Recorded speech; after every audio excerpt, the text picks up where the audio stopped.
Hey everyone, this is Adam Lester, presenting my biggest challenge video for our Practicum course, MIT 855. So when I was thinking of the biggest challenge that we're at either currently or in the future, I think it's pretty easy to consider the biggest challenge that many of us are in right now, and that is just simply having secondary education, for me at least, being at a distance. And there's a lot of things that come with that. I think that, we've done a lot to change and to be in a better place already, but there's still a few kind of big ticket things that are out there that are really going to require continual efforts as we're going throughout the rest of the year. And you can obviously, those two major questions I have up on the screen, how can we ensure that teachers and subjects are operating at parity within our current online environment? And then how can we actually ensure that our students are being able to make any sort of progress academically anyway, when there's already so many other stressors that are being impacted upon them. And very obviously, I don't pretend to have perfect solutions to all this stuff, but these are things that I am certainly finding is the big problem going on right now. When I first started looking at this, the audience, kind of how it's been framed in the past, has been more or less from school administration and leadership towards everybody else involved. So towards teachers, parents, students, community members, basically just trying to get everybody on the same page for what the expectation was in moving forward. Realistically, going through for what I'm looking at, it's going to mostly focus on just the teachers themselves. So it's kind of going from the transition of we've got our bases set and trying to think of how can we actually make better progress as we're going through. So far in my school district at least, this has been more or less our solutions for our education at a distance, just trying to ensure that we're keeping stuff within a relatively short amount of time, and we're not expecting kids to spend the 8 hours they used to do at school and then doing a couple hours of homework on top of that. It's just not feasible for the situation that we're in. So we're looking at, we've been giving the guideline of half an hour per class. Grades are something that we are doing a lot different than we had before. Now, we're not supposed to penalize kids who aren't able to access the internet, and there's a whole bunch of stuff that goes on with that.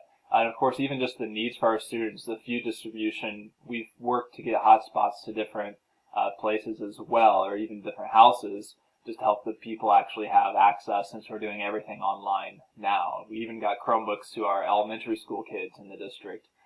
So all education is completely online within USD 305.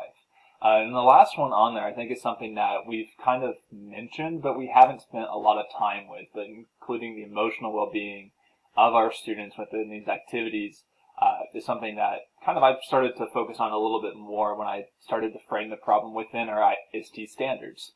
So I put the questions just as a reminder for you, but it really came down to a couple standards to me. And these are from the educator standards. So the first one, 4A, looking at dedicating planning time to collaborate with our colleagues to create authentic learning experiences that leverage technology.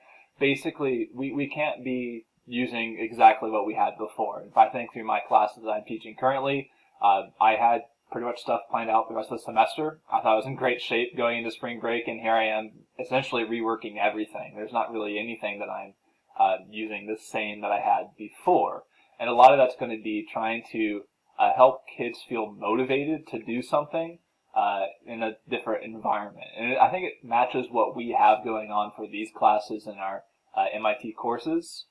Most of the time, you could learn a certain amount, but if you really wanted to take it to the next level, it's because of your own interest in getting into the topic a little bit at hand. I think that certainly is something that I'm trying to include a little bit more within my classes, making stuff a little bit more within our own environment that we're at today, and using that as not a requirement for what they have to do, but to encourage them to look into stuff on their own as well.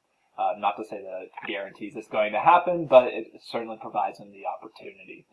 The other one on there for the emotional well-being of our students, I think 5.A stood out a lot to me for that one, using this technology to personalize their learning. And especially the last part, accommodate learner differences and needs, because all of our students are in such a vastly different situation, not only to what they were before spring break, but from one another.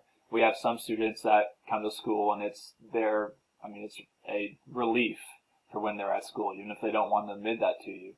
And other students that are perfectly happy to be at home and feel like they can do their own sleep schedule and kind of go off in their own way a little bit. So there's a wide variety of things, and it's very difficult to try to tailor specific things to that. But I was thinking of solutions. It really came down to what we can be doing within our PLCs. So I'm approaching this from the standpoint of I've been meeting within my science and even earth space science specific PLCs the past couple of weeks, and these are things that are sort of try to bring up a little bit more to help us address those major problems.